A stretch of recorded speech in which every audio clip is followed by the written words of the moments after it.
Vamos afirmar que nesses 25 anos o regime venezuelano capturou os órgãos públicos como o legislativo, o judiciário, além de dominar a mídia, as forças armadas. Como é que aconteceu esse processo? E a gente fica se perguntando por que esses regimes autoritários ainda se dão ao trabalho de fazer uma eleição. Porque faz parte da lógica dessa nova forma de ditadura da América Latina. Antes nós tínhamos os sucessivos golpes militares, os pronunciamentos, né? Agora não, ele chega ao poder muitas vezes através, como foi o Chávez, de um processo eleitoral inicialmente legítimo, discreto das instituições, especialmente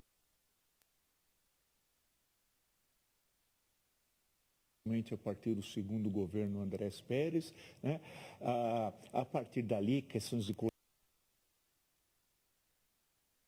corrupção, tal, faz um discurso anticorrupção, ganha as eleições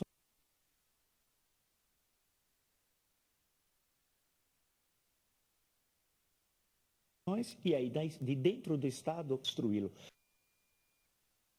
Esse é um novo modelo que tem sido aplicado nas últimas. Isso já vem há um quarto de século, portanto é um longo processo.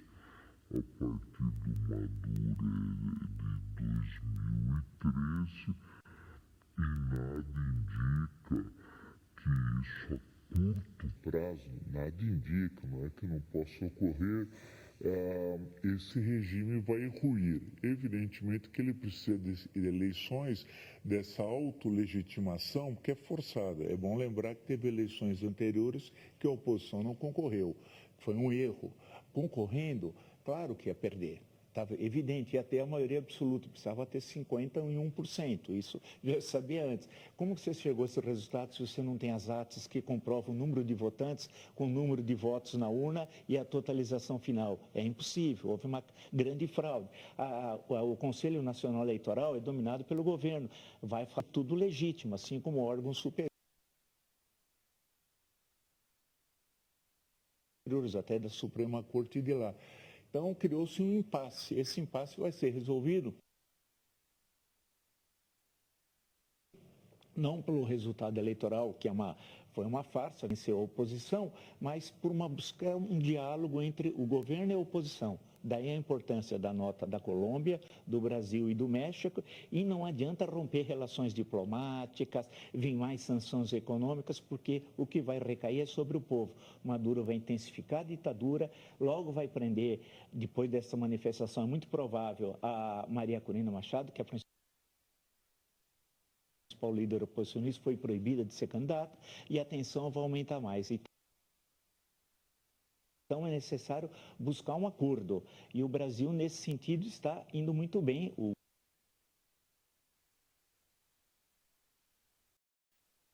ministro Celso Amorim, junto com a Colômbia, junto com o México, e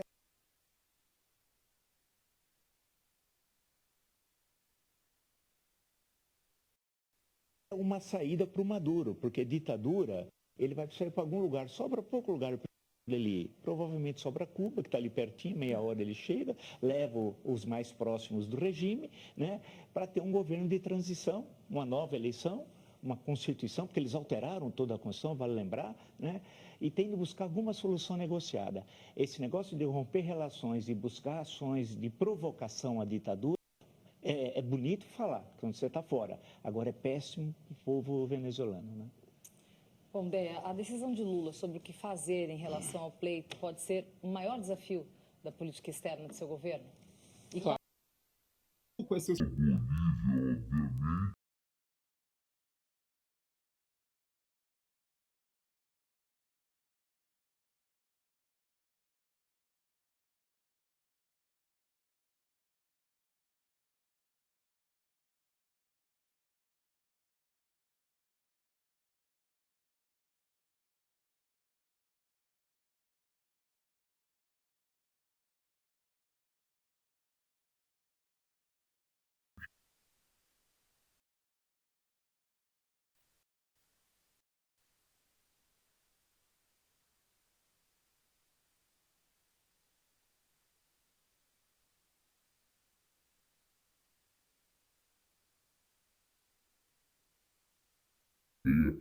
da comunidade internacional? Será que o Brasil, inclusive, está sendo empurrado a esse posicionamento, a fazer essa crítica, ainda que tão envergonhada, Coronel?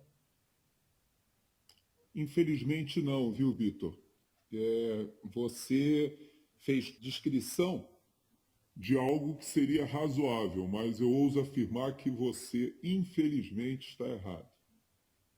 Nós temos 3 países, México, Colômbia e Brasil, que hoje são considerados pela comunidade internacional países liderados pelo narcotráfico. É verdade. Pouca gente no Brasil se toca disso. Mas qual é a convergência desses 3 países? Por que eles esperaram? Por que Colômbia e Brasil foram os únicos países da América do Sul, com exceção da Bolívia, obviamente, que não se levantaram contra o ditador? Por que o México, inclusive, não compareceu na eleição lá da OEA? Você sabe por quê? Porque o Obrador é um líder político que tem conexões com o narcotráfico gigantescas.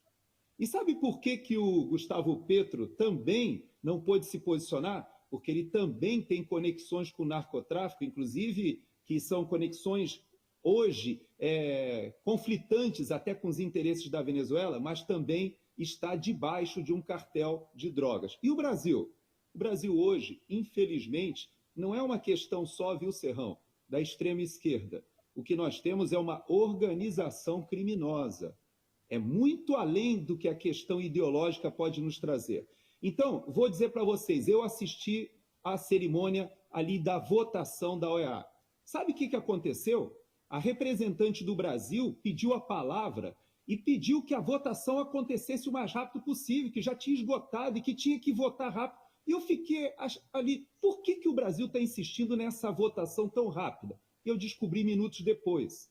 Porque foram 17 votos, vocês sabem por quê? Porque o Brasil participou da articulação, fez as contas, porque precisavam de 18 votos para não reconhecer a eleição na Venezuela. E o Brasil se absteve, como a Colômbia. E o México nem compareceu. Por quê? Porque eles já estavam dando tempo para o Maduro. Vou dizer para vocês, vocês estão vendo esse QR Code aí na base da tela? Você que está nos assistindo? Pois é, cada uma das atas dos boletins de urna, e eles chamam de ata lá, tem um hash lá em cima, que é único e não tem como ser reproduzido, e tem um QR Code como esse, além das assinaturas. Isso a oposição divulgou nas redes sociais no próprio dia, e no dia seguinte já tinha o cômputo.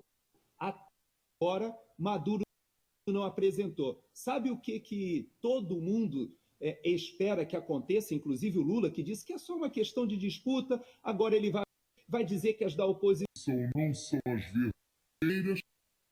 A justiça da Venezuela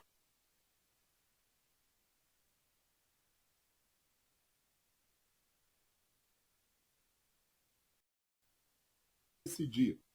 Isso é brincadeira. Nós, no Brasil, conhecemos esse assunto melhor do que talvez todos os países do mundo.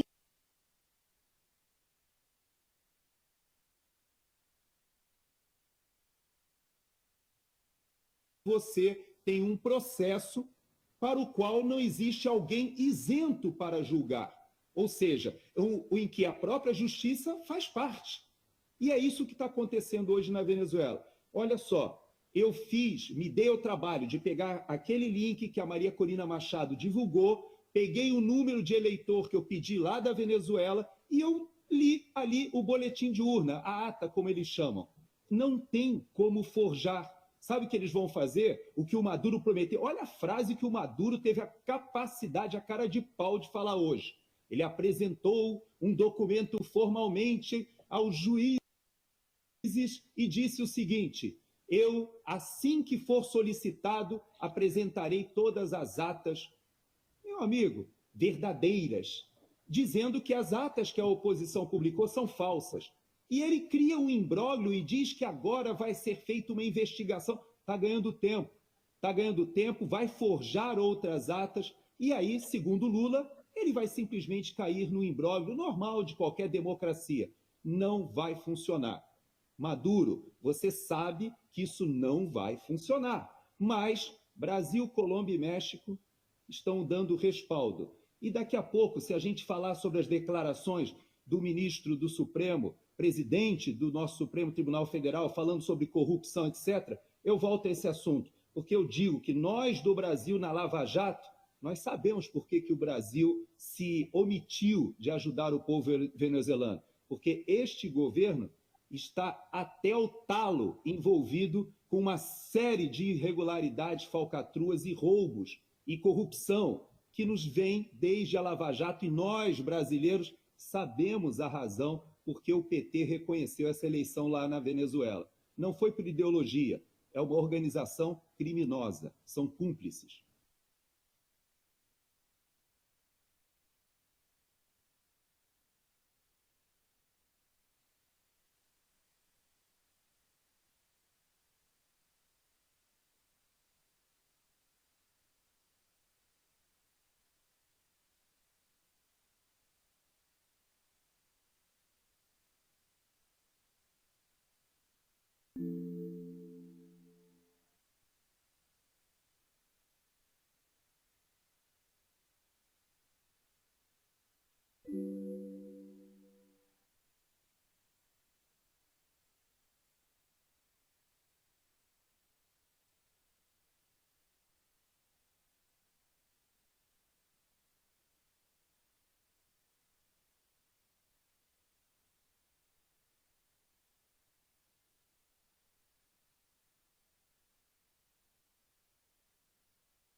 Nós temos 3 países, México, Colômbia e Brasil, que hoje são considerados pela comunidade internacional países liderados pelo narcotráfico. É verdade. Já está com a gente, inclusive, aqui no estúdio. Paulo, muito boa noite, bem-vindo. Boa noite, Márcia. Boa noite a todos vocês que nos acompanham aqui no ND Notícias. Olha só, o que vem ocorrendo na Venezuela, e que cada vez está ficando pior, abriu amplos questionamentos sobre a lisura de uma eleição. Não basta um voto impresso, auditável, para garantir um resultado reflexo real das urnas.